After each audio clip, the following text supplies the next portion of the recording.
في حديث عقبة بن عامر رضي الله عنه قال: يا رسول الله، ما النجاة؟ يعني ما هي الطريقة التي يسلم بها الإنسان؟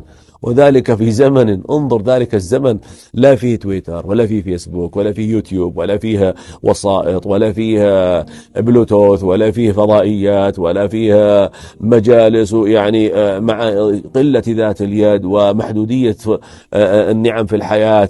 ومع ذلك يقول عقبة بن عامر: ما النجاة يا رسول الله؟ قال: أمسك عليك لسانك وليسعك بيتك وابكي على خطيئتك. خرجه الترمذي. أمسك عليك لسانك.